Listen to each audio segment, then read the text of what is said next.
My apologies, everybody, for the delay tonight. It was totally on me. It was a mess-up, a technical difficulty, and we're starting now. Does Jeff Driscoll put Marvin Jones on your bench this week? What can we expect from James Washington and his potential opportunity? And is Devin Singletary the smart start over Todd Gurley? Plus, the Week 10 leader in the 2019 Football Guys Players Championship, Jerry Kaforski, drops in to talk about his interesting roster construction, why he has given up on Corey Davis, and more. We've got a great show for you. Dave Gerzak is here. I'm Eric Falkman. Stick around.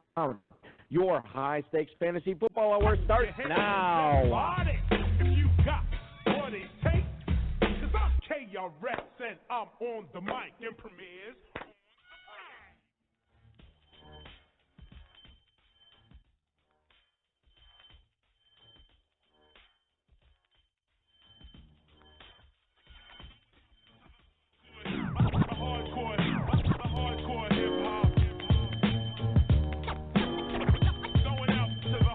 Broadcast live and heard around the world, you are now listening to the most entertaining hour of radio on the planet. It's the High Stakes Fantasy Football Hour presented by MyFFPC.com with your hosts Eric Balkman and Dave Gerzak. The High Stakes Fantasy Football Hour is your home for football analysis from the best fantasy players in the world. And now, because no one else was available, here are Eric Balkman and Dave Gerzak. With the master rhymer, that's the lead behind the video rapper. You know the truck driver, tapper.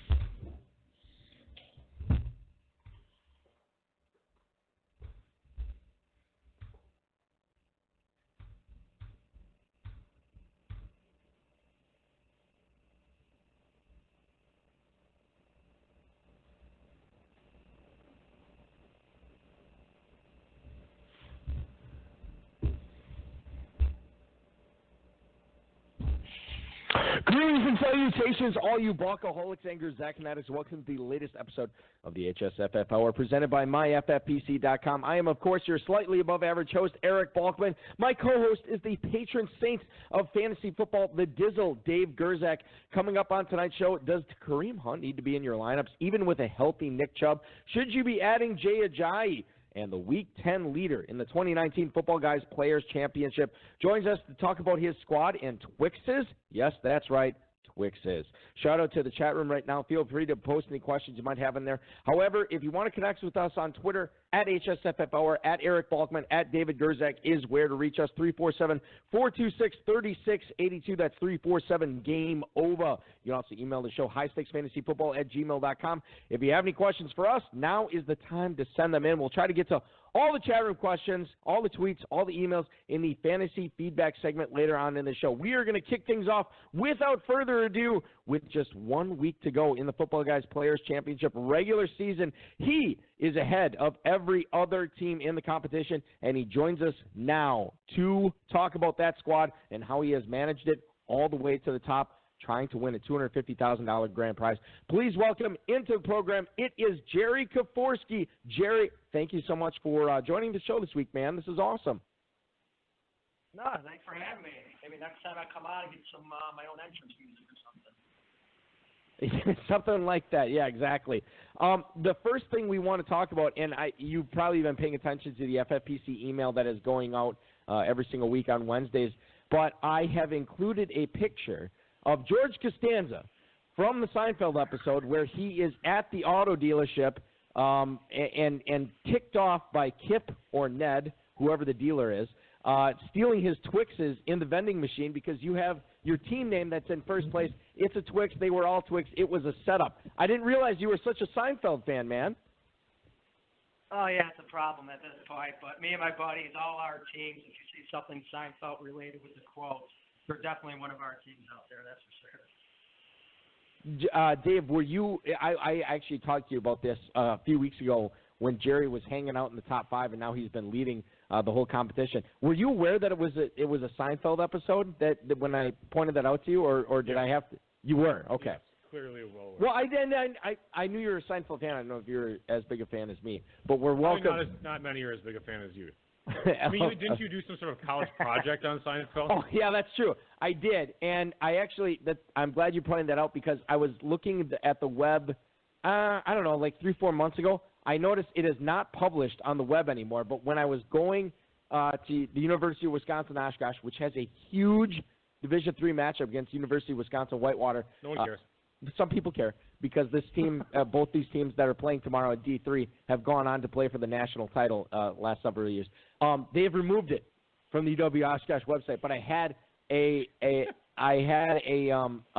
scholarly piece, a peer-reviewed piece on the evolution of Seinfeld on the University of Wisconsin Oshkosh website. That's not up anymore. Too bad you didn't get it published in like the New England Journal of Medicine or something. Well, it wasn't really a medicine article, but your point is maybe Variety then. Variety wouldn't have been a great post if they would have posted that on there. It didn't happen, but it doesn't matter because Seinfeld will forever live on. Hopefully. In syndication. It will live on in syndication, but it will hopefully forever live on with our leader in the Football Guys Players Championship. Jerry, when you drafted this team, I think this was a late June draft, if I'm remembering correctly. Did you ever think that you would be leading the entire competition, 8,400 teams, as we come up on the last week of the regular season in the Football Guys Players Championship?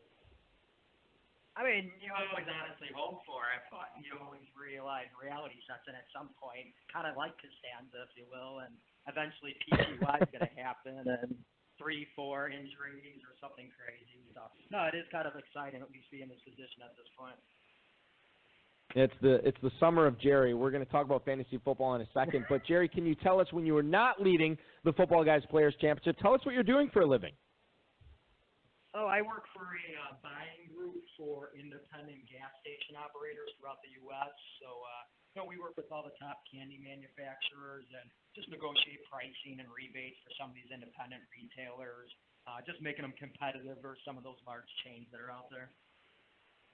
Dave, you're a candy fan. Do you have any questions for Jerry here? I don't have any candy questions. No candy questions? What's your favorite candy bar, Jerry? That was going to be Yeah. What is it? Twix? Yeah, I don't have a partnership with Twix, so it's just. Yeah, fair enough. What's your favorite, Balky? I think Reese's Peanut Butter Cup, but it's close. Yeah. They come out every, with Christmas, they come out with the Reese's Peanut Butter Cup Christmas trees. With Halloween, they come out with the Reese's Peanut Butter Cup pumpkins. I don't know if they do anything for Thanksgiving, but anytime you meld chocolate and peanut butter together, I am a massive, massive fan. But I know that with Jerry crushing it in the Fantasy Football Players Championship, Football Guys Players Championship, he is a big fan of his team right now. He sure is. You took Leonard Fournette in the third round as your number 2 running back. I stupidly passed on him in many drafts this year. Me too. I should have had your cheat sheet. He's sitting at running back number 9 this year, or for the year so far. It seems like he could be even doing better. I mean, I feel like he's been shortchanged a little bit on some of the touchdowns maybe. Kerryon Johnson was there, Marlon Mack, Derrick Henry. Henry's still doing pretty well. But why was Leonard Fournette your player, your guy to pick at that choice?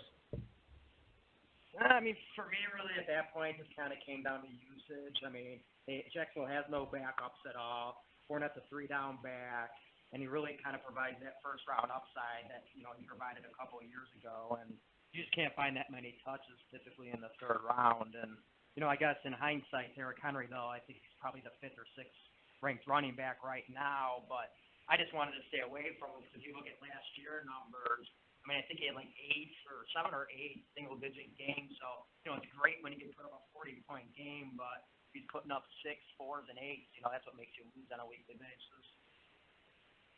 Dave, do you think how would you take him in drafts next year? Is he an early second-round pick for you right now? Fournette. Because for me, we're going to get into the whole zero RB thing coming up in 2020. But for me, I think I would be selecting him like a mid-second round, I think, in drafts next year, given what he's been able to do with, by the way, Gardner Minshew at quarterback for the majority of the season thus far. Which he's been doing. Minshew was fine when he was playing for the most part. He was all right. Game. Mid-second seems about accurate as to where he'd be drafted. I'm still not. I tend to hold my grudges year after year, so I'm still not sure. You're still holding the Fournette grudge. I just don't know if I'm taking him yet. I mean, we'll see. The guy has top passes. I'll just say the anomaly though of him having like 1,000 rushing yards with one rushing touchdown is kind of crazy. So I'm hoping in the second half here that starts getting the uptick.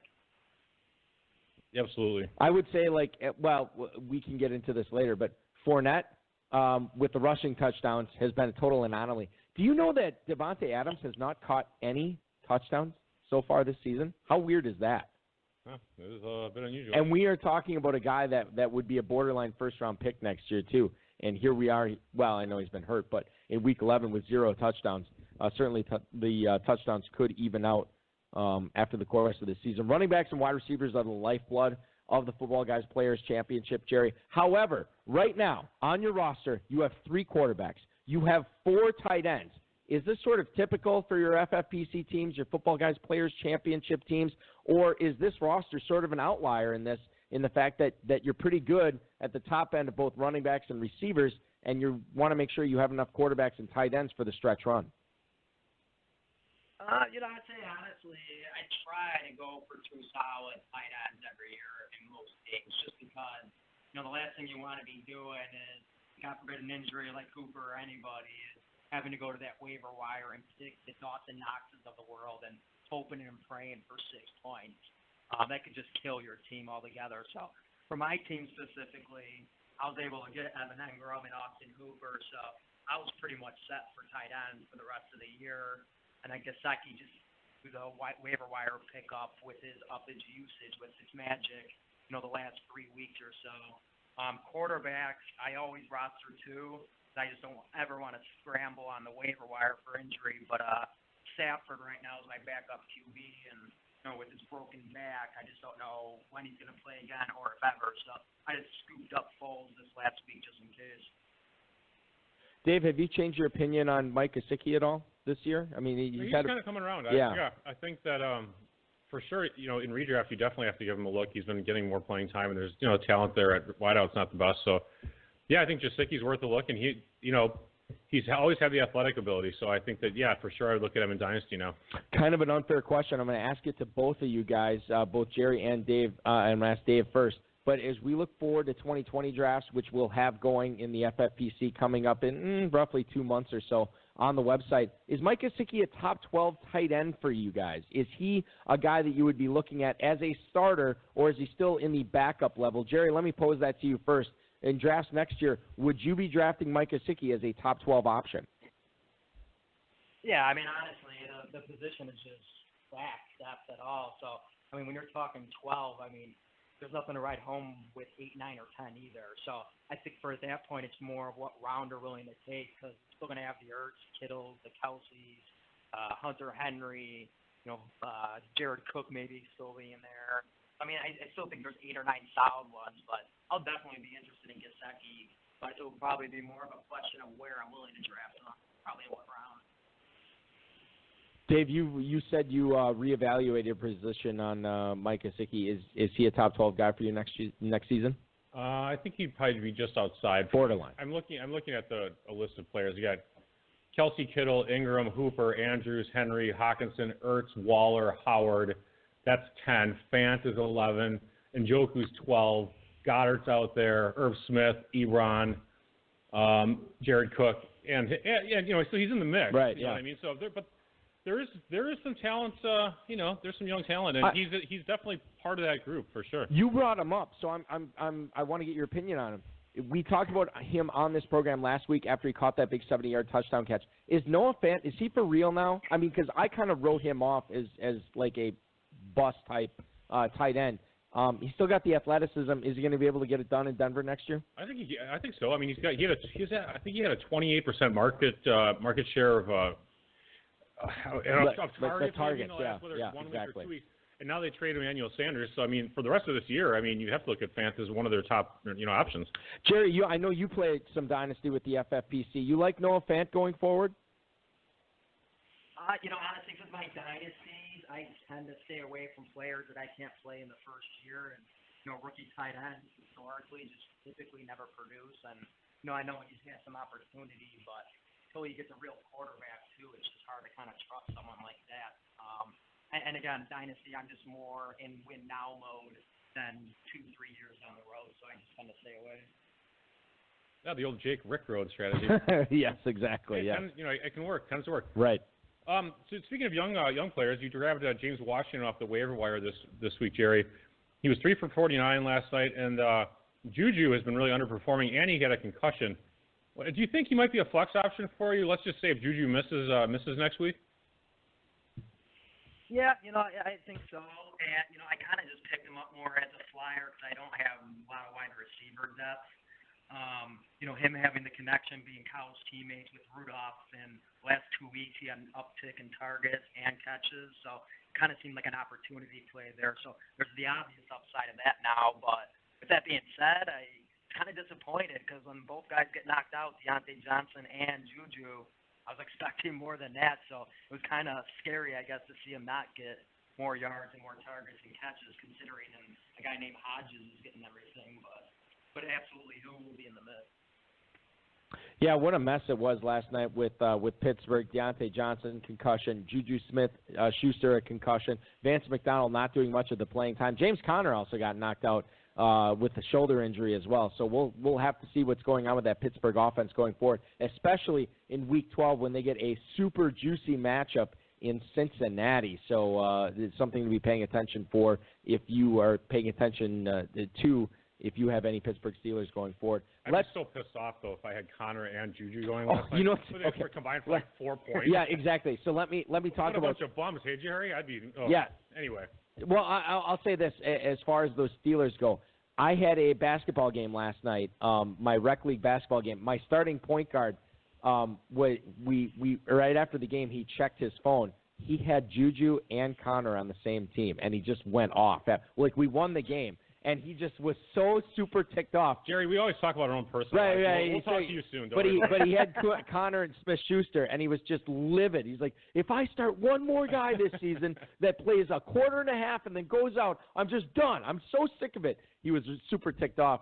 I benched Juju in my I just by some chance. I just didn't feel good. Right. I haven't felt good about I saw your text about that, and you had better options than Smith-Schuster to be able to bench him last night? Yeah, in 4 dynasty leagues. Wow. 4, yeah. Nice job. Well, I mean, it's, like DJ Morris, Tyler Boyd, right. and Allen Robinson. Allen Robinson's missing his tight ends, so I just didn't feel. I've not been feeling it with Juju lately, man.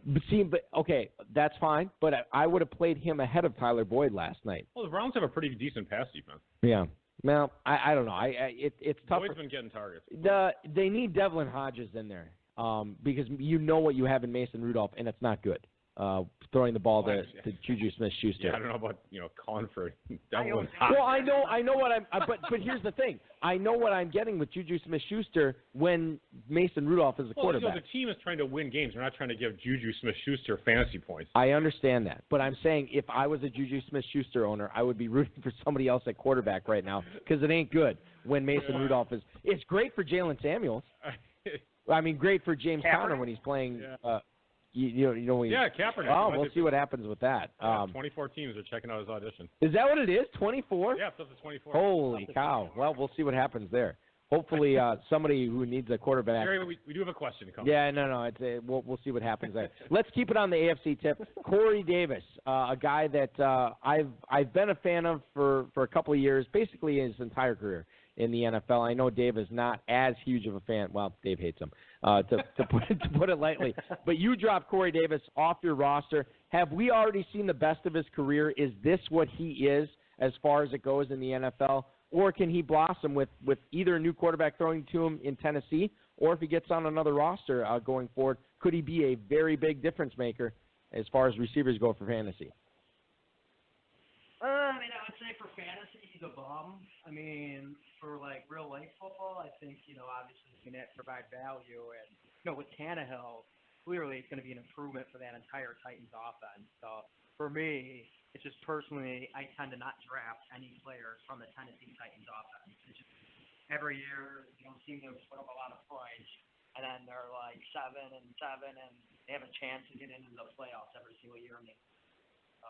Corey Davis, not bad. That's actually a good strategy. 4 points. Go ahead. 4 points, and then when I start him, and then you don't start him, he gets 20. And then you start him, then he gets 4, and then he gets 20. So it's just someone that I don't even bother with, and I picked him up off waiver wires just because I didn't have any depth again. So it was more of a flyer for me throughout the year. All right, so lesson number 1 from Jerry. Don't draft Titans. Do not draft Titans ever. I actually like that. I like that. Yeah. Do not draft the Titans. Well, I mean, what? They run. They're probably one of the slowest offenses in football. Yeah. Quarterback play sucks. Anyway, go ahead. Well, my point is, Dave, and you'll probably second this. What Titan, if you drafted him this year, has paid off? Corey Davis hasn't. A.J. Brown, I mean, I guess A.J. Brown to a certain extent, maybe. No. Delaney Walker, no. No. Jonnu Smith, you weren't drafting. Derrick Henry, no. Marcus Mariota. Henry has paid off. You think he has paid off, or were you having to draft him? Yeah. He's like 6. Yeah, Henry's Okay, doing great. all right, Like okay. 6th ranked right now. I mean, to me, he's come on over the last 2 or 3 weeks, but if you drafted him. He's running back 5 or 6. Jerry said it earlier, and he was drafted in the 3rd round. So he's clearly paying off. Okay, all right. It's just math. I don't have. Yes, thank you. I don't have Derrick Henry in any. I didn't think about this. You probably aren't paying a whole lot of attention, if you don't own him. Right? I don't own him anywhere. I get it. And I feel like the first few weeks of the season, he was kind of a letdown. But over the course of the last few weeks, he's been awesome. He's been the type of guy that you want on your team as you make a playoff push, as you try to improve your seeding in the playoffs, no question. So I get it with Derrick Henry there. The thing about Derrick Henry, as Jerry kind of alluded to, is he does have those kind of bummer games because he doesn't catch the ball very often. He's a little bit like the Deshaun Jackson of running backs. He'll have these monster games of 188 yards and 3 touchdowns, and he'll have 80 yards. And you don't think of him as like a Deshaun Jackson type player because he's sort of an accumulator. Yeah, but he's 250 pounds. Right, yeah, exactly. But then to your point, Dave, he'll all of a sudden go off for 150 yards and 2 touchdowns and 4 or 5 catches for 40 yards out of nowhere, and he'll totally crush it. Let's keep the conversation in that AFC South division. Breaking news, well, as of a few hours ago, T.Y. Hilton and Paris Campbell officially missing the Colts game this week, even with the return of Jacoby Brissett. So the question is, can you get behind any of the Colts wide receivers in Week 11 if Hilton misses again? We got Chester Rogers and then that guy named after the coding language. Zach Pascal. That's a coding language? Yeah. Oh, yeah. Yeah, you're right, yeah. So which any of those guys worth it? I mean, Ebron had 12 targets last week, and then you still have Jack Doyle over there, too. Yeah, I think the tight ends probably are the more of the play we're going to get the touchdown. But Pascal is probably the guy who's going to probably get double-digit targets. I think he's gotten an 18-point game already, so he shows that he can do it. But Jacoby back obviously is huge. But, I mean, even in Jacksonville, they're coming off a bye, right? So, it makes me a little hesitant. And, they're probably just going to be the Marlon Mack show. And I think they played Houston and the Jets the previous weeks, and they didn't give up 100 yards to any receivers. They were in the 50s or 60s for the highest yardage to a receiver. Granted, those teams aren't the best, but you have Hopkins at least on Houston. So, if you have no other options, I would be comfortable with Pascal. But if I had actual legit options, I would definitely probably just steer clear of the game. What, Jerry, if you, I don't know how many people actually own both Eric Ebron and Jack Doyle, but if you had to make the choice between the two, Dave, you own both of them in one league? Yes. Really? Yes, I'm embarrassed about it. I do. I didn't. Okay, Jerry, hang on. I'm going to ask Dave this question first. Ebron is the answer. So you would play Ebron over Doyle. I would play the player who had a meeting with the coaches the week before about his role in the offense, had 12 targets, and then the following week I would play him again. Okay, so Jerry, Ebron is still the play for you over Doyle as far as Colts tight ends go? Exactly what he said. He cried and he got the ball. So, and he's the more talented guy, right? Getting those end zone catches he's crazy good. So. I feel good about that. I actually and this is my Scott Fishbowl one mention that I'm going to have tonight. But I actually picked up Eric Ebron in that league a couple of weeks ago when somebody cut him out of frustration. And Dave, my starting tight end. The fact that you're doing waivers in the Scott Fishbowl. Well, God bless you. Okay, yeah. Well, whatever. This is a few weeks ago. But I had my starting tight end in that league was Austin Hooper, and obviously I can't count on him anywhere. So I have Greg Olsen as my starter, and then I'm flexing out Eric Ebron. Yes, exactly. All right. We're talking about Jerry Kaforski, the leader in the 2019 Football Guys Players Championship heading into Week 11. Let's get to the same question here as far as receivers go, but switching from the Colts to the Ravens. Marquise Brown, if he doesn't play this week, which the status is sort of up in the air right now for him, would you look at Willie Snead? Would you look at Miles Boykin in your lineup catching passes from Lamar Jackson in a game total. I think it's at 50.5 right now between the Ravens and Texans. Would you look at either of those guys as the number one receiver for Baltimore, or are you sort of staying away and say, hey, if Marquise Brown doesn't play, I'm not playing any receivers from Baltimore, Jerry? Yeah, I mean, absolutely not. You know, kind of what I was saying, I don't draft Titans. I don't draft wide receivers from Baltimore.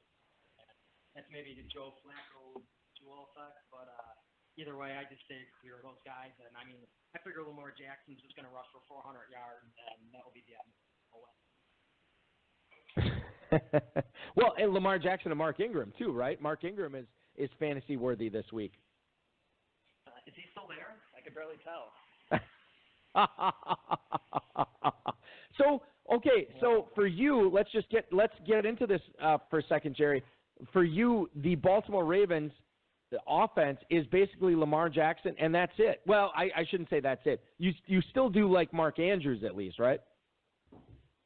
Yeah, absolutely. He's very talented. I only got him on a couple of teams this year, but yeah, he's clearly the one player I'd probably target. I don't typically draft quarterbacks anywhere near or double-digit rounds, so I'll just never own Lamar Jackson probably moving forward, right or wrong. So yeah, probably Mark Andrews, and then maybe Hollywood Brown. I don't draft rookie wide receivers either. That's just something I stay away from. So, but next year, absolutely with the uptick and Lamar Jackson, I think I probably would based on what I'm seeing this year. Question from the chat right now. Wasp Guy wants to know, more points this week. They're playing each other, Deshaun Watson or Lamar Jackson. I already posted in there. I like Lamar Jackson to outscore Deshaun Watson this week. Dave, do you have a feeling on this between Watson and Jackson of who scores more fantasy points playing against each other in Houston?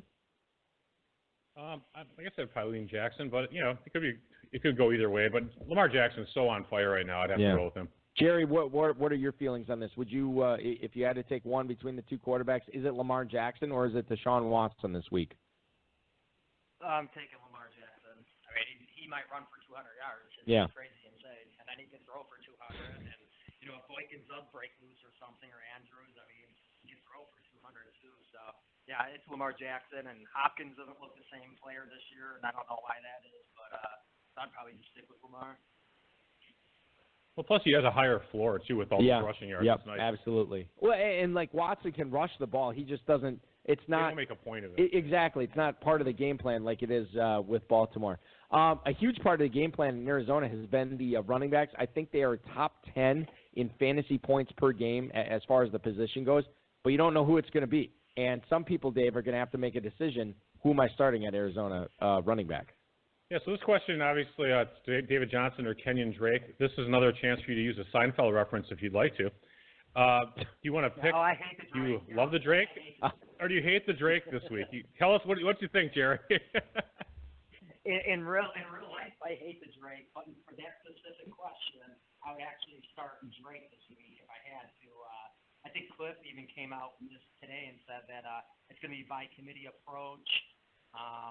DJ's been banged up. They have a bye week next week. So if I had to guess who's going to get the touches, it's going to be, they'll probably want to nurse DJ a little bit more into the bye week. And I think, 2 weeks ago, he exploded on San Francisco for, 30-point game fantasy points. And they're playing him again this week. So, I mean, I would definitely go with the guy that's done it most recently. Dave, do you own Johnson and Drake in any leagues? Both of them? I do not own them combined in any leagues. No. Okay, but if you had the choice between the two, David Johnson and Kenyon Drake, and you could only start one at say, your second flex in the Football Guys contest or anything like that, who would it be? Would it be Drake or Johnson? I would start Drake, and it's because two things. One, they said that Drake was running with the ones today in the news article I saw on Twitter, or it was like some sort of tweet or whatever. And then also I watched it. It was again, this is on Twitter. It was a running play of showing David Johnson running like an off tackle play, and he just looked like crap. He ran like 5 yards and didn't even make a cut. Yeah. So yeah, I'll take the Drake. I was listening to the Football Guys podcast this week, and Cecil Lammy said it looks like David Johnson is running in mud, and I looked at it, and it does. This guy is not healthy. You have a guy behind him in Kenyon Drake, who they just made a trade for, who looked great on Thursday Night Football. I think that is the play. I'm actually starting Drake in a few leagues this week, not over Johnson because I don't own Johnson anywhere, but I think Drake makes a very strong start as your second running back or your top flex this week, no question. Let's get to a few emails that came in for you, Jerry, this week. The first one is from Patrick in Santa Ana, California. He writes, "What's up, Jerry? If David Montgomery doesn't go Sunday, does Tariq Cohen touch the ball 20 times?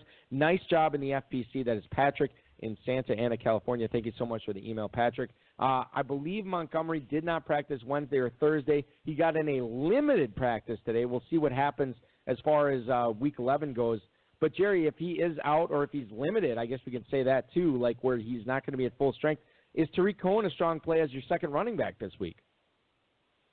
Yeah, I'm not excited that they're going against the Rams. I live in Lombard, Illinois, suburb of Chicago, so, a Bears fan here. But, Cohen, they got rid of Mike Davis. They waived him, so they have some free agent guy that is brought in. Probably doesn't know the offense, so it's going to be a lot of gadgets, probably some Gabriel, but I would absolutely start Cohen, and I'm going to be starting him in my main event. So go Cohen and go Bears. Yeah, go Cohen, go Bears. I like that quite a bit. I think Dave, no, not you. I think it is one of my Kentucky teams. I have Tariq Cohen as going as a second running back this week, and hopefully it pays off if Dave Montgomery misses. Do you own Dave? I feel pretty good about Cohen this week. Okay, all right. They cut Mike Davis, obviously, as well. I don't know if we mentioned that, but he's on Carolina. I picked him up in a couple of leagues this week as McCaffrey insurance, too. Yeah, that's actually pretty shrewd of you. Well, thank you so much. But Tariq Cohen is a guy I think that if you're starting him as a second running back, good upside play there for sure. Let's go to Justin in New Haven, Connecticut. He writes, "Hey, Jerry, which Texans running back is the one to go with for my main event team this week? Carlos Hyde or Duke Johnson?" Thank you for the email, Justin in New Haven, Connecticut. Obviously, these guys are teammates in real life. They are hosting the Baltimore Ravens this Sunday. Which one are you playing between Hyde and Duke Johnson in the FFPC main event, Jerry? I'm probably going Hyde. I just haven't seen enough consistency from Duke Johnson to have to trust him on a weekly basis. I'd probably just stick with Carlos Hyde. Dave, are you of that same mind where you would, if you had both of them, you would play Hyde over Duke Johnson?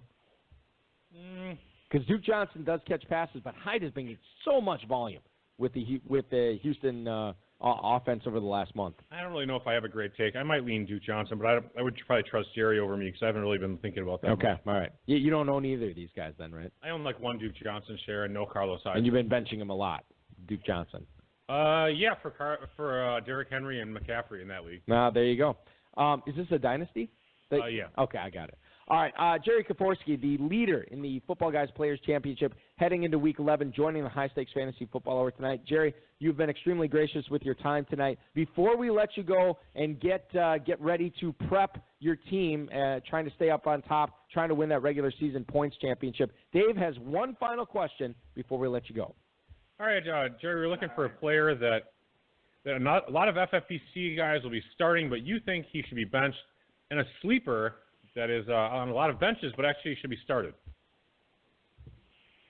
I don't know if a lot of people are starting, but kind of what the question earlier. If you're playing Drake or DJ this week, I would probably just steer away from that game altogether. San Francisco defense been tough. He ran all over them last time 2 weeks ago. I would imagine in practice it's a point of emphasis to make sure they don't get embarrassed again on the ground. So I would stay away from anybody on the ground in the Arizona game, San Francisco. For start, I think I'm going Darius Geis in one of my leagues. Maybe he can pull a little Kareem Hunt magic out of his hat. AP, he hasn't shown anything too crazy. He's been good, but nothing great, and I feel like they want to see what Geis can do for him. So I'm hoping Geis is gonna provide a good game this week. I like both of those. That's good. Yeah, for sure. And I lied. I'm going to ask you one final question based on your answer to that question, Jerry. Who is the better running back to own going forward for the rest of the season? Is it Darius Geis in Washington, or is it Kareem Hunt in Cleveland? Which guy would you rather have on your roster the rest of the way? I'm thinking Kareem Hunt probably. I got to look at offenses, moving the ball, red zone opportunities, and Washington. I don't think they'll get many of those. So. You saw just in the game back what Kareem Hunt was able to do. So, I'm excited for Hunt, and you saw what he did with KC, a couple of years ago. So, he's just the superior talent. So, absolutely, I'd go Hunt.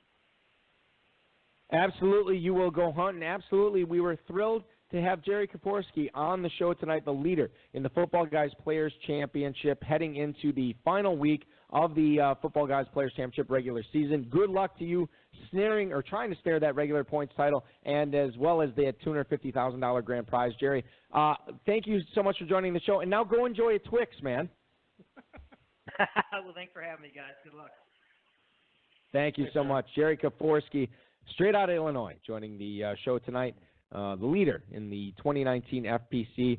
I don't know if it's just me, Dave, but this season, I don't want to say it's flying by because it's been kind of a slog, but I can't believe we're in coming up on week 11 already, where fortunes will be made, and then we'll head into the FPC and the main event playoffs. It's flying by. Yeah, it's been a fun season, actually. Really? Has it been for you? Sure. Well, you said you had a big dynasty week in week 10. You went undefeated, I want to say, in all your dynasty leagues. Yeah, I mean 8-0, whatever. I had a lucky week. So how are your teams looking overall? They're all dynasty-wise. Yeah, they're all looking pretty good. I mean, there's 2 of them that may not make the playoffs. There's 6 that will for sure, but the other 2 are probably 50-50 or better. I play against Jeff Terabasi in the Fantasy Sharks Corn League. Fins. Yeah. Former guest of the show. It's a very irritating league because only 4 teams make the playoffs in that league out of 12. And there's like 7 pretty good teams. I think I'm the 2nd or 3rd highest scorer right now. But it's just bothersome because I had a really bad start. It's a victory points league. What league is this? I'm sorry. Fantasy Sharks. Fantasy Sharks. Used to be in it. 14. Yeah, I know. I realize. It only 14. Yeah, it used to be a 14-team league. I consolidated it to 12. No one cares about this, but now it's the 4 teams only make the playoffs for whatever reason. And then the stupidest thing, in my opinion. All right, here we go. Is that the play if you're tied at victory points, it's winning percentage, not points. Yeah. So whoever had the higher winning percentage over, anyway. Yeah. I know a lot of people are emailing and complaining about the FFPC format. May argue, we do hear arguments that every year at teams this that time should be like 8-3, but 7th in points should get in over a team that's maybe 4-7, but like 3rd or 2nd in points. And that's a very tough argument for me to stomach because I disagree. I'm with you on that. If you're scoring points, you should have. You can't play defense in anyway. So. When I was in that Fantasy Sharks League, when it was a 14-teamer, were only 4 teams getting into the playoffs then too? I don't recall, to be honest. Okay, all right. I do recall Wasp Guy, one of our buddies, Kern Reeve. He is proposing a new bet for us in the chat room tonight. Are we square right now? We are not square. We are. You and I down one? you and I are winning. Oh. After the Jared Cook bet from a couple of weeks ago. Are you sure? Yes. Didn't we lose one? We lost an AP bet. We did. That was the one we lost. John Terry, former guest of the show, a.k.a. Aunt Jemima, they have a new bet for us. They are proposing that Dallas Goedert scores greater than 11 points this week. So they are saying Goedert scores more than 11. We would be on the less than 11. How do you feel about that? Sure, that's fine with me. By the way, I should have just read what he said. They're behind us. Right. Well, it's fine. I was just bringing it up. I am also with you on that, Dave. I have Goddard sucks. I'm not going to say that. But I have 5 on Dallas Goedert scoring less than 11 points this week. As they say in all over the Twitterverse, #MeToo. #MeToo. Where did that come from? I don't know. It's a movement, man. Yeah, it is a movement. All right, so you're on that with Wasp Guy and Aunt Jemima. Let's get in to tonight's. So now we're going inverted back to Fantasy Flash. We're going back to Fantasy Flash. All right. This is totally my fault tonight. It was a massive. Do you want to talk about it? Well, we can. I'll just say this. I had to go to my in-laws tonight for dinner for pizza, and sometimes pizza is unpredictable. Well, it's not necessarily that, but it was my wife's and my mother-in-law's. They have the same birthday on Thursday, so we're sort of celebrating both tonight. And I was up super late last night after I worked out, and then I had a basketball league, and then I got up early this morning to work out too. So I was very tired all day. After we had dinner, it was great. I went back to work just to get a quick nap in before the show, and I set my alarm for on my phone, and I woke up. Where do you sleep, in your chair? No, in the love sack. Yeah, we have a love sack at the office. Right. So I was just like, I'm just gonna pound a quick 40-minute nap here. I'll be good. My alarm never went off. So then I wake up 8 minutes before the show starts. I'm like, I was gonna text you. You should have. I mean, because I have. I figured you're a grown man. Well, I'm a grown man, kind of. But I had my I didn't put it on silent because I'm always afraid of stuff like this happening. Nobody called or texted me, and my alarm. I don't know if what happened. I still haven't checked my phone to find out if I set it for like 8 a.m. instead of 8 p.m. or what have you. So then I wake up and I'm like, crap. So then, and don't tell the highway patrol this, but I'm like trying to dial up the show in my laptop on the way over to the studio tonight. Yeah, it was really, really ridiculous. But trying you to get can go like 100 on that part of 441. I was not speeding. Because there's no cops. For about 4 miles, you can't even. I go like 100. I know your policy on that. That's not something I subscribe to. It's just, there's never a chopper or anything overhead. They're never going to bust you. Well, okay. Well, just go for it. I get it. It's not something I'm going to go for. So in any event. Just with my new Tesla Model 3 that I'm going to have to get. Hey, Meyer? I saw this tweet from you. What's that? About the Tesla. They have fart mode. Yeah, what is that? So the Tesla Model 3 Performance, I assume the rest of the Tesla Model 3s have this feature. It's on their like iPad thing, that's on the screen. They have a screen. Yeah. They have almost no other dials or anything like that. It's called fart mode, and so you can press the thing, and you can play. Actually, it's called emissions control testing. Is their little jokey thing? Yeah. And you can have farts go off in various seats in the car. Oh, that's awesome. And there's like 5 or 6 different types of farts, and then you can actually program it to have it only go off when you hit the turn signal. Yeah. I mean, it's so stupid, but it's pretty awesome. funny. No, it's not stupid at all. And it's free. I want to say included with the car. Right. 5 or 6 years ago, my mother, God bless her, she's the best. Straight-laced, will do anything for anyone. That's the type of person she is. We'll be getting to the rundown soon. We will. Fart mode, then your mom. But my mom thinks farts are absolutely hilarious. It's like she thinks they are the best. So I can't remember who got it for, but one year at Christmas, they got her this remote-controlled fart machine. It is a speaker. It's a portable speaker of the size of a Walkman, essentially, and you place it wherever. And then it comes with a little tiny remote, like the size of like an Apple TV remote or whatever. And you hit the button, and it makes a loud fart. So stupid. And my mother, who has the most sophisticated sense of humor, was in tears. Really? Using this. She brought it. Bring it to church one time. Let me tell you this. She brought it over to our house probably about a month ago on a whim for the kids. And my kids. Oh, they must love it. They can't get enough of it. They cannot get enough of it. They think it's the absolute best. This we call it. Bring it around some dogs. Dogs would probably love it. Really? I don't know. Dogs love farts. I know they fart a lot. They find it interesting. All right. Well, fair enough. And so that's the fart machine, ladies and gentlemen. All right. Tonight's rundown. Hey, Rob, how's it going over there? Yeah, exactly. Football Guys Around the World and Rob for. Rob looks like he just kind of let one loose. Right. He might have silent but deadly. We're gonna get into this. Devontae Freeman, with a foot injury, is officially out for this week against the Panthers, according to the AJC, a.k.a. the Atlanta Journal-Constitution. He actually had this foot injury against New Orleans in their upset win against the Saints and never practiced this week. Now, this is interesting because Ito Smith is already on IR, Dave. He will not be playing this week. So Brian Hill, 71 yards and a touchdown in Week 10. Now he is the man coming into this week. I picked him up in several leagues, in Kentucky especially, this past week. And I'm going to tell you right now, he is locked and loaded as a starter in every league I own him in. I love him this week. Do you also share this same love for Brian Hill? I definitely share the love. I don't share the ownership percentage. Oh, I went crazy on him, man.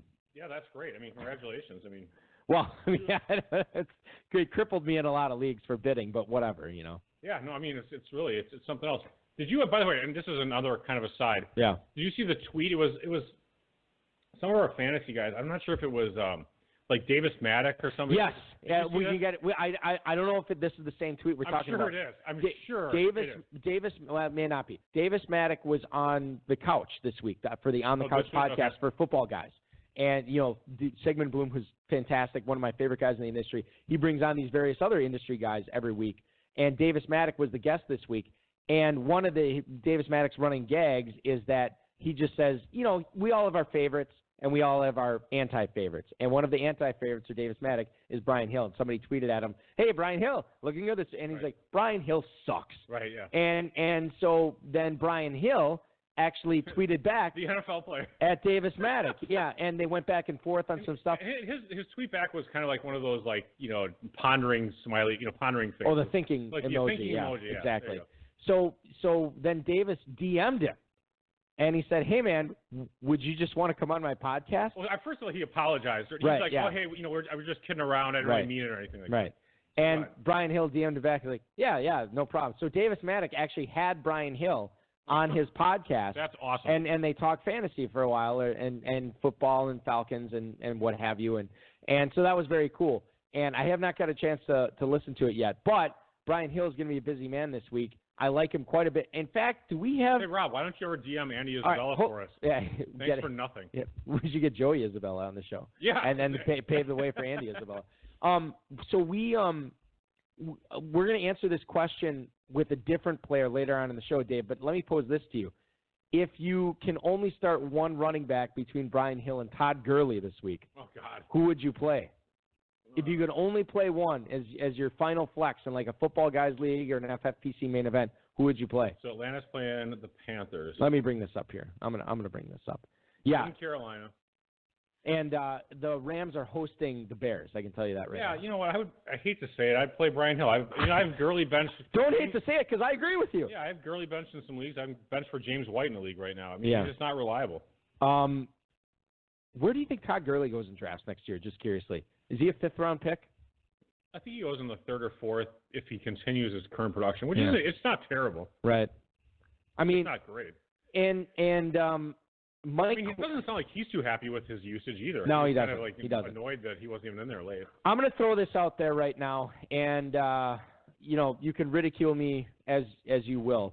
Mike Clay, formerly of Pro Football Focus, now of ESPN, and graduate of Kutztown University. Oh, by the way, I know I say Average this. ACT is a 19. Right. I know I say this all the time. I say, hey, I got to talk to you about something off the air. We really need to talk about something off the air in regards to that. We can't talk about it on the air because it's not important for fantasy. Average ACT at Oshkosh is probably a 20, by the way. Oh, they have a massive showdown. It's on TV tomorrow, Dave. UW Oshkosh, UW Whitewater tomorrow for the right to go to the NCAA Division III National Championship Tournament. It's on TV. It's on the radio. It's going to be huge. What time is the game and where's that? I believe it's at 7 o'clock. It's at Titan Stadium at UW Oshkosh. 7 p.m., really? Yeah. We should go. We can't because I'm celebrating my wife's birthday tomorrow. We're going out to dinner, so I cannot. Great. Yeah, it's unfortunate. So the other thing I'm going to say, Mike Clay brought this up on the ESPN Fantasy Focus Football Podcast. Is Todd Gurley going to be on the Rams next year? And before you laugh at that, remember, this is a team that traded for Jalen Ramsey, gave up massive draft assets. They have to pay him. They already have the highest paid defensive player in the NFL in Aaron Donald. They are already paying massive amounts of cash. Didn't they trade away all their picks to Jared Goff? Yes, they've unloaded a lot of their picks. So they have a lot of commitments at a lot of spots. And what did they do last year in the draft? They traded up to get Darrell Henderson, and they're paying a ton of money to Todd Gurley. Where's his contract? Do you notice? Well, yeah, it would be a massive cap hit in 2020 if they were to release him or anything like that. I mean, but they could offload him to somebody else. Sure. I mean, it's possible. I think it's possible if they like Henderson. I mean, he hasn't played a whole lot, but I mean, that doesn't mean he's not decent. Would you be looking to acquire Darrell Henderson in the offseason this year in your dynasty leagues? Well, if you're going to acquire him now is actually a good time to acquire him. Why wait till the offseason? Get him now for probably you probably get him for a future second for most people. Because he's been underwhelming. For future second? Oh, plenty of dicks in my dynasty leagues. You know what? That's no a good question. Point. Because people are like, oh, he's going to be great, blah, blah, blah. It's like, dude, he's done nothing. He's averaging 2.2 points a game or something. Right, yeah. I don't know if Two-Packer has him in any of the dynasty leagues. I'm only in one dynasty league with him. But if he owns him, I guarantee he'd be asking for 2 firsts for me to pry Darrell Henderson off him. Hey, Two-Packer's birthday is tomorrow, so thanks for the invite is what he had to say. Oh, is it? Hold on, it's his birthday tomorrow. All right. So what? Hold on. I'm going to say this right now. And your birthday is coming up too, right? It's coming up. Leroy's. What are you guys all? What stupid astrological sign are all you dorks? No. We're all Sagittarius. What is that anyway? What do you mean? What is the Taurus is a bull. What is a Sagittarius? I have no idea what it would be. No Is no it a clue. thing? Is it like anything? Well, I can look it up. Like Gemini are twins. Taurus is a bull. You don't even know what your own sign is? No, I don't pay attention to astrology. What? So, I mean, do you? What are you? I'm a Taurus. I'm fully aware of that. Okay. All right. Clearly, I'm a bull. Yeah. Sagittarius is the zodiac symbol. Is Two-packer's a Scorpio. Yours is your. Oh yeah, because we're right on the cusp. Yeah. Scorpio is cool. That's cool. Sagittarius is kind of the zodiac symbol. A little bit on the feminine side. The zodiac symbol is an archer, and the zodiac element is fire. Well, that's not bad. Actually, an archer is okay. All right. Well, so that's where I'm at. So do you you're trying to get the arching Indian when you have the always because and you know the only thing worse than not getting the cut off is it cut off. Oh, that is the worst. When you get a Tootsie Pop and the archer Indian, that's what you want, but it's got to be the full shooting the star. If you get it cut off, that is horrible luck. All right, so this is my invitation to Two-Packer.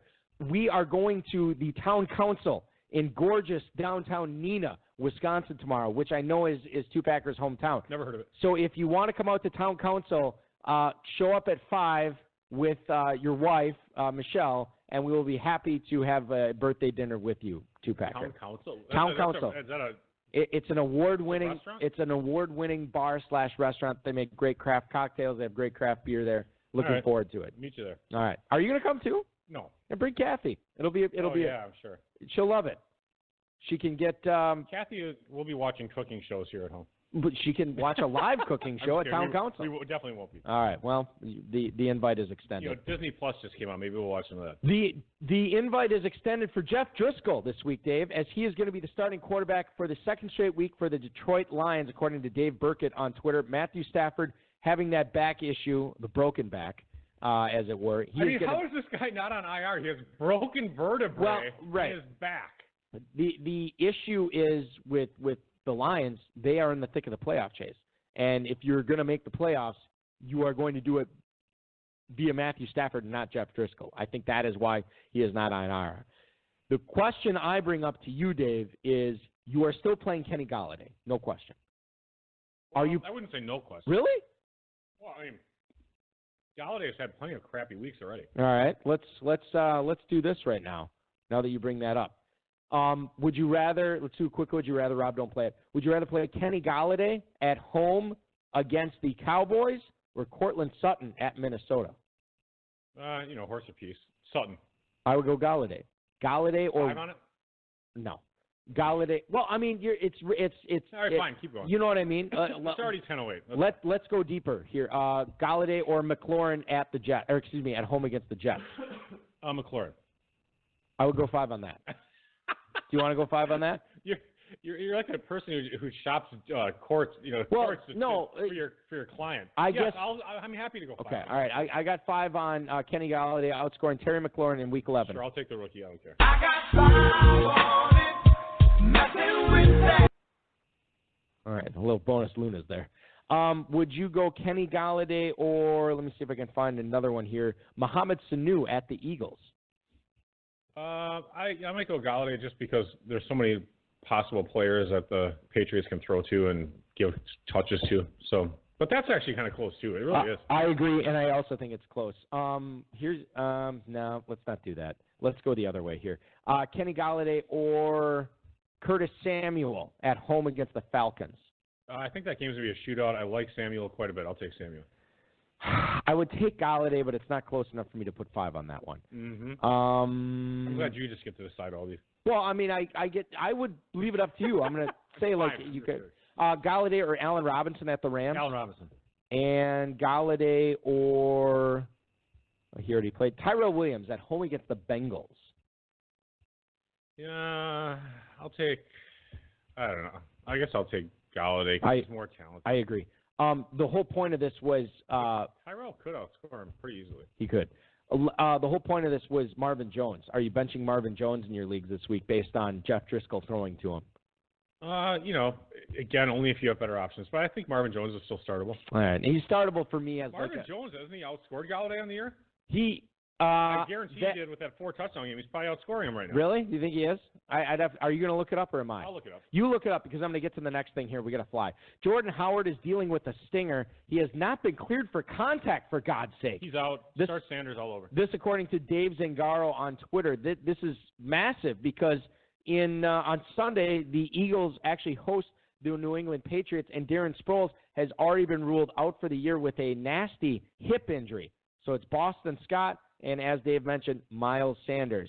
Sproles should just retire. We're going to get to an email here in a second, but Jay Ajayi just signed with the Eagles this afternoon. You look, and I can't imagine that he's going to be an impact player in Week 11. But if you own Miles Sanders, Dave, this is the wide opening for you to start Sanders this week because he could be a big-time difference maker for people trying to make the Football Guys and the FFPC Main Event League playoffs.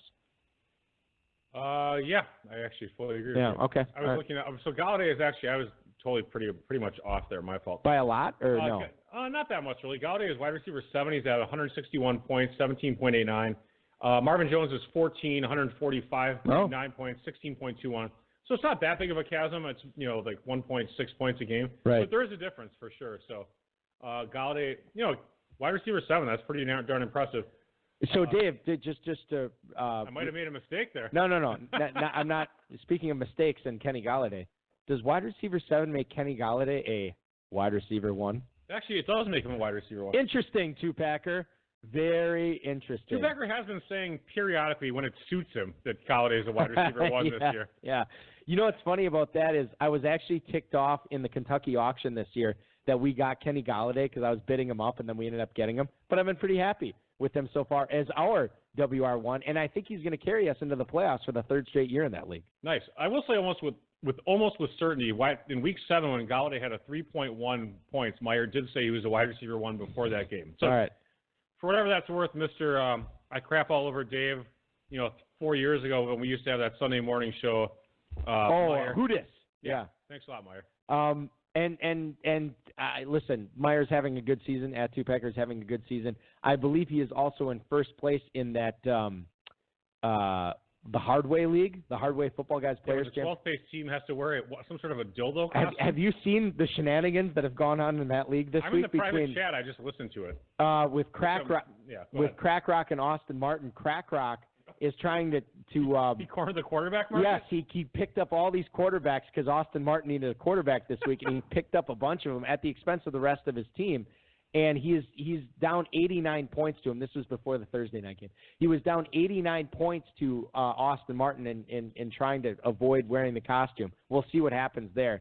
So funny. Twitter was abuzz on it. Meyer is first in wins and points. He's crushing that league. Crack Rock picked up Taysom Hill as well tonight in waivers. So he is really leaving no outs for Austin Martin. To his credit, Austin Martin's like, he has the whole Kurt Awe attitude of with or without a QB. He's going to do it. So very, very funny there. And by the way, I also saw Meyer on Twitter in one of his dynasty leagues said QBs are overrated. He was forced to start Matthew Stafford in one of his dynasty leagues this past week, and he put out like a 170. Nice. Just absolutely crushed it. Nice so job. Maybe they are overrated. Yeah. Final point I'm going to make here before we get to emails, a whip around email segment. Kareem Hunt, 6 catches for 46 yards, also got 6 carries for 12 yards in the Browns win over the Steelers last night. So, Dave, even with Nick Chubb, you're seeing Kareem Hunt get double-digit points. Is he a back-end flex for you going forward now in this offense? Absolutely, and you have to downgrade Chubb. I mean, Chubb's a really good running back, but the way that they're using him, I don't care if you like him better than Saquon Barkley when he came out of college. It doesn't really matter at this point. He's just not getting that production. I should mention, too, that on the RotoViz high-stakes lowdown this week, I failed to mention this at the top of the show, Alex Blake, one half of the duo that's in second place in the FFPC main event along with Chris Holland. He was on the HSLD this week. We actually talked about the whole Chubb and Hunt scenario and Browns running backs. Good stuff from him. Good stuff overall as far as managing your teams into the playoffs and what you do here going forward. You can check that out, rotoviz.com/podcast, Apple Podcasts, as well as the Blue Wire, podcast network. All right, let's get into emails here. I want to fly through these since we are up. I guess we're not necessarily up against it. Sam in Tifton, Georgia kicks things off. I didn't bid on him tonight, but is Jay Ajayi a guy you guys are looking to get on your rosters for the stretch run? That is Sam in Tifton, Georgia. Now, we alluded to it earlier. Jay Ajayi, once again, a member of the Philadelphia Eagles, the team that actually traded for him from the Miami Dolphins a few years ago. He is now on the roster. We know that Darren Sproles is going to be out for the year. It's not looking good for Jordan Howard this week, and maybe going forward, obviously, with this Jay Ajayi signing. But, Dave, as we're looking for the league winner, as we're looking for that running back that can sort of carry us in the final few weeks of the season, is Jay Ajayi that guy? Is he a guy that should have been bid upon in tonight's waivers in the FFPC? And for any leagues that he's still available, is he a guy that you're going to be looking at on the Wednesday waiver run coming up next week? I would look at him. It just depends on how it goes this weekend. But, I think if you had an extra roster spot, I think Ajayi was worth picking up. Yeah. And this is actually a really good example of, I don't know Jay Ajayi. I know nothing about him other than, just what I've seen. Right. But of not burning bridges, when you leave a team or whatever, Ajayi obviously handled like a pro, and they bring him back. That's great. Yeah. So good for him. Yeah, and this is a guy who he had that debilitating knee injury, but when you're looking at a player that can help you over the course of a few weeks, and he's got fresh legs, this is probably a guy that the bye weeks are behind us after this week, or after week 12, I should say. So he's probably a guy that you want to look at bringing on your roster just in case. Tony in Asheville, North Carolina, needs some quarterback help this week. Is Kyle Allen good enough for me to play him over Phillip Rivers this week, Dave? Phillip Rivers, I believe, is at Estadio Azteca on Monday Night Football, taking on the Kansas City Chiefs in Mexico City. Kyle Allen is taking on Atlanta. Yeah. They're hosting the Falcons. They're 4-point favorites on Sunday. So who are you playing between Rivers and Allen this week? I mean, I just can't possibly start Kyle Allen over Phillip Shot-Putter Rivers. Right. I know he shot puts his passes, but I mean, good God, it's going to be a pretty high-scoring game. Right. He's a 47-year, whatever he is, 14-year veteran versus Kyle Allen, first-year starting. I mean, you got to play it safe. Kyle Allen could easily put up a stinker. All right, so here's what I'm going to say to this. I totally could see starting Kyle Allen over Phillip Rivers. I am not going to do it. I am still going to play Rivers over Allen. Do you want to take a guess at the totals on those games? Atlanta at Carolina, Dave? Atlanta, Carolina, 52.5. 49. All right. Kansas City way off. Kansas City at the Chargers. 51. 52. Right. So the higher total is that Phillip Rivers game, and the Chiefs are dogs. High elevation in Mexico City. Right. Hey, I brought this up on the show with Leo and Balky, which you can listen to every day at 2 o'clock in the afternoons on 95.3 and 99.1 The Score. In Northeast Wisconsin, go to thescorewi.com to listen to the live stream.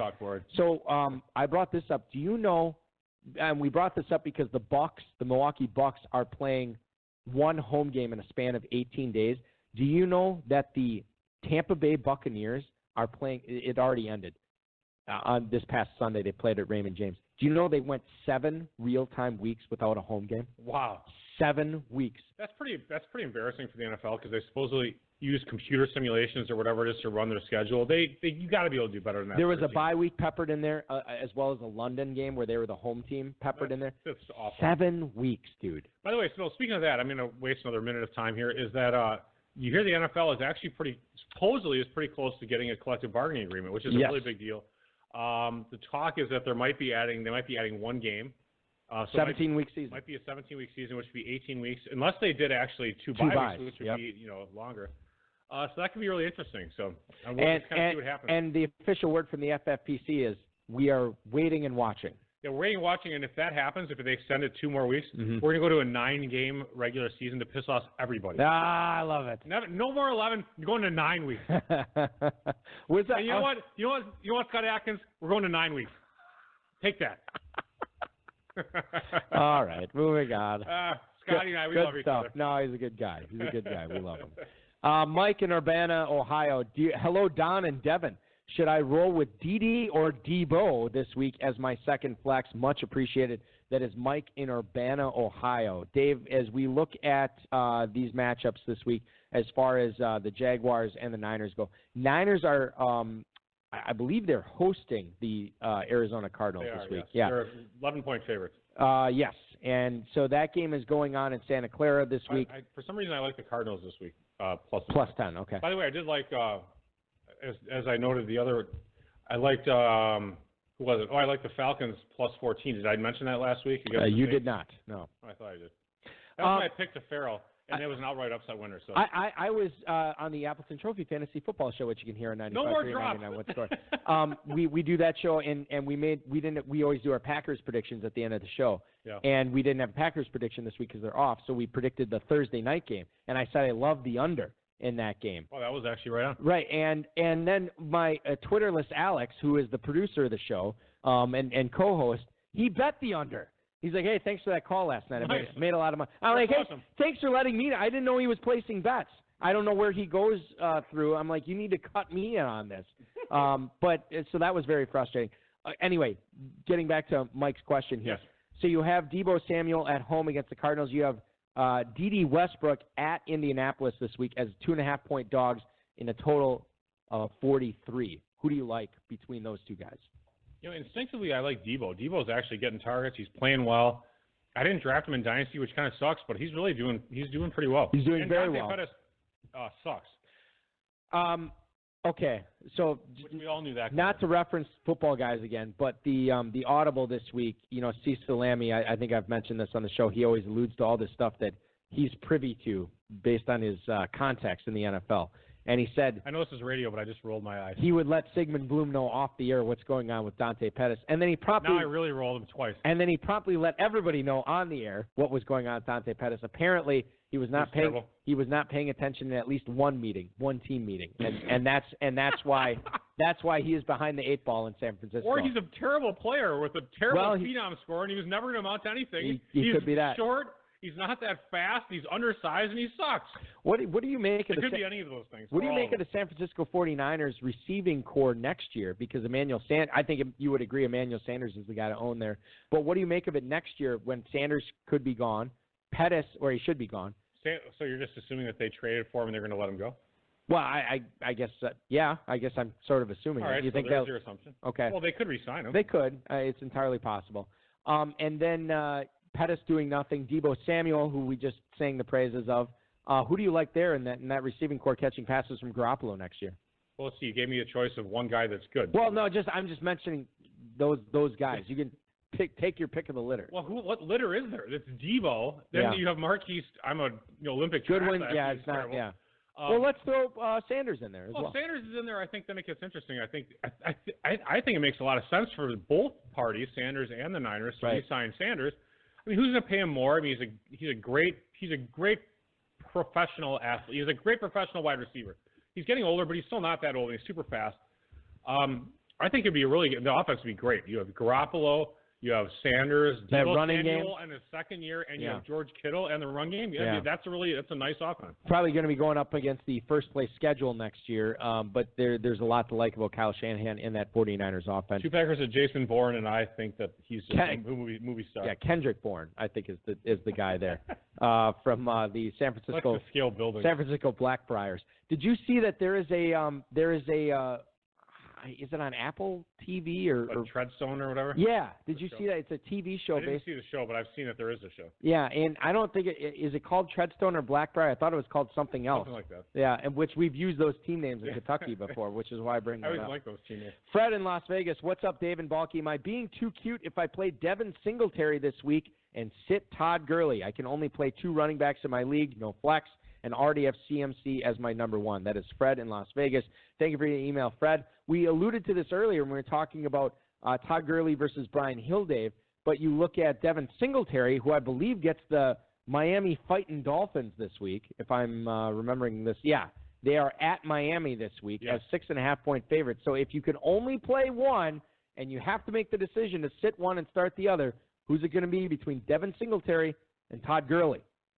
I think Devin Singletary is a low-talent guy. I've said this plenty of times. But the game script says to me that they're going to be running the ball often, running the ball late. So I would actually start Singletary. He's the bell cow in that offense. That's a very Trump answer. I know Frank Gore is there, but they've been using him less. That's a very Trump answer. Devin Singletary is a low talent. He's a loser. Yeah, he's a loser. You don't want to play him. Won't amount to anything, but this week, I guess you throw him in there. Right, yeah, exactly. The only thing worse than Devin Singletary is Todd Gurley playing against the Bears. All right, moving on. This whole thing is a sham. Yes, yeah. All right. I don't want to get political here tonight. Scott in Monrovia, Maryland. Trying to make my FPC playoffs, and it's not looking great. I need to start either O.J. Howard or Mike Gesicki. What would you guys do? So let's explore this a little bit here. O.J. Howard is at home as a 5.5-point dog in a total of 49.5 against the New Orleans Saints. And we just talked about that Dolphins game. Mike Gesicki is at home, again, as a dog, 6.5-point dog in a total of 40.5 against Buffalo. Dave, if you can only play one of these players in a tight end premium league, are you playing O.J. Howard or are you playing Mike Gesicki? Is it Gesicki or Gesicki? Who cares? All right. I can't trust Howard at this point, but I can't trust Gesicki against the Bills. I mean, that's what makes this question so compelling. It actually is pretty tough. It's kind of a horse apiece, really. For what it's worth, I am going to roll with O.J. Howard over Gesicki. I think I'm going to roll with Gesicki over Howard. Okay. It's actually I'm not willing to put 5 on that. No, and that's fine. I'm kind of not either. I think if you look at Howard in the receiving game, he's a number 4 option for sure behind Ronald Jones, who's now running the full route. He looks great. They really are. He looks awesome. You know what? Aren't you happy that no one made a legitimate offer for you and carried him? Thrilled. Absolutely I'm pissed thrilled. at myself that I didn't because I talked about it and then I was the wuss. All right. I never put in any good offers. So getting into Dynasty on this, what would you give up for Ronald Jones right now in Dynasty? Would you, if you were looking good and you're going to make the playoffs and you're a contender, would you give up your first rounder next year for Ronald Jones? I could see someone doing it. I'm not sure if I would give up the 110, 111, 112 for it, but I could totally see that being possibly worth it. Yeah. When you look at Rojo coming to the NFL, I mean, you may not have been as high on him, but I was pretty high on him. You were higher on him than me, and then somehow I got him in more leagues than you. Yeah, but I have him a few, and I liked him. I think he had the speed. He was a little bit undersized, but I mean, it took him a year, and now he's come on. Running the ball, he's still not killing it. But I think. I think Dirk Cutter was a pile of shit coach, and he really misused him. But I also think that Rojo also was not ready for the NFL as a really young player coming in. The thing that to me is the most attractive thing with him right now, what was the big knock on Ronald Jones coming into the game? Couldn't catch passes. And look what he's doing now. Absolutely. Would he catch like 6 passes last week? I think it was 8. And, he looks great doing it. He looks like a natural doing it. Absolutely. And I thought he looked at, and that was one of the arguments. There was one article I read. I might have been by the College Football Metrics guy. R.C. Fisher. I might be misattributing it, but he did say, he's like, he never had the chance to catch passes when he was in college. So how do you say he can't? Yeah. So anyway, I get it. I'll take Gesicki because he's a higher ranked. He's one of the top guys to catch passes. I get it. So all right. By the way, he's got a real-time offer from Two-Packer. I can give him Rojo and a first for Will Fuller. I love it. Yeah, not going to do that trade. I want to thank tonight's guests, of course, Jerry Kaforski, Dave Gerzak, the FFPC, Rob Bryce, and, of course, each and every one of you. Remember to check out Alex Blake on the RotoViz High Stakes Lowdown, rotoviz.com/podcast. A lot of good stuff on there. And good luck trying to make your league playoffs in the FPC in the main event. Your weekend, of course, starts now. This has been another episode of the High Stakes Fantasy Football Hour presented by myffpc.com. That was broadcast live and heard around the world. Eric and Dave will be back next week with more analysis, interviews, and advice from a guest much smarter than they are. Thanks for listening, and we'll talk with you again next week. We're on the famous floor, even more so if we on tour. Me and E explore the country, wondering about the evening before. Trying to explain where the time went, while other rappers find a studio to grind in. By the way, Dave, I should mention this as far as the Blake Harrington Dynasty League goes. That's the league where I'm trying to lose for a high draft pick. And I have Ron. Tanking? Yeah, and you're the commissioner. This guy's the worst. No, but I'm starting a competitive lineup and I keep winning. And Ronald Jones is my number 1 running back in my league. Let's deal him. Yeah, I might have to. I don't have the picks. Thanks for listening, everybody. We'll talk to you next week.